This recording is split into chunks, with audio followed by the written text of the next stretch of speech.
790 KFGO, 16 minutes after 5 o'clock. This is the Drive Time News Hour.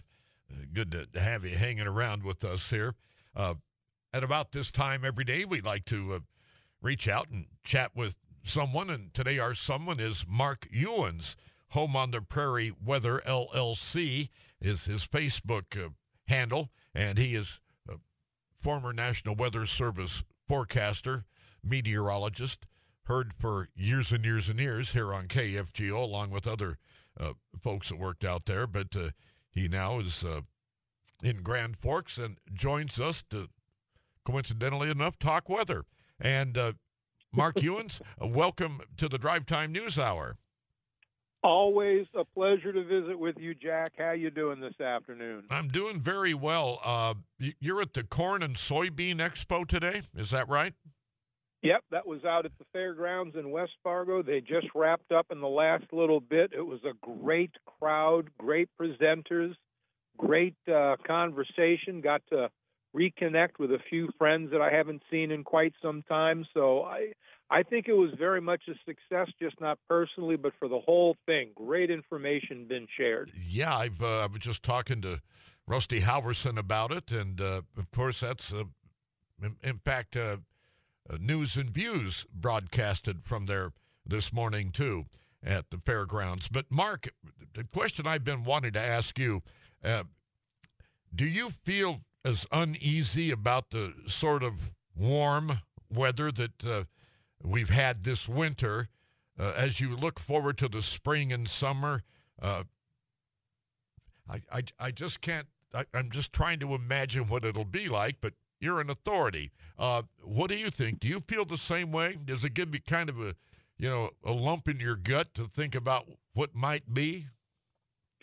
Well, I think with the very strong El Nino that is starting to fade, its effects will still be ongoing as we get into the summer season. And as I told the group, I believe we're going to have an above normal temperature pattern, especially as we get into the core of the summer, but really right on through the rest of the winter into the spring, we will predominantly see these above normal temperatures.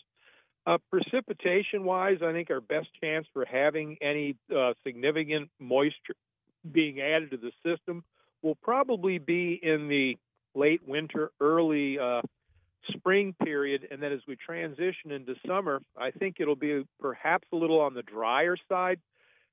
Normal precipitation is kind of a deal, but this is the kind of season where I think El Nino summers typically give us severe weather a little bump. So I think we may have a little more, you can have less rain, but still have more severe weather. You just get fewer storms. They just tend to be bigger. Mark, has this winter been a record as far as warm temperatures go and lack of snow? From the preliminary data, it's depending on the station you pick. It could be the warmest on record or in fifth place. So I believe for like the Grand Forks Airport, it's a record. For Fargo, I believe it was second place, and second place at the National Weather Service office up in Grand Forks. So it's right up there. Well, and there's been a lot of talk, or I'm reading a lot about and looking at charts and graphs about this polar vortex that is looming. What do you foresee as far as that goes for us here in the remaining months or weeks of this winter? Well, we had the one event that brought us the cold snap back there, after the Christmas season there in early mid-January, and then that didn't last long. I think we're about to have another fairly significant cold snap, probably starting next week. I think it will be equally brief, and then perhaps two more, one as we get into March, and there could be a later one than that. So, but the screaming message, as we like to say in the business, overall mild, but some really big swings in temp. And you're talking about our specific part of North Dakota and Minnesota and such. What do Correct. So much of the ag industry relies upon other parts of the country and their crop progress and such. What are you anticipating, or what are your colleagues anticipating as far as the country as a whole? What can we expect for corn and soybeans, for instance?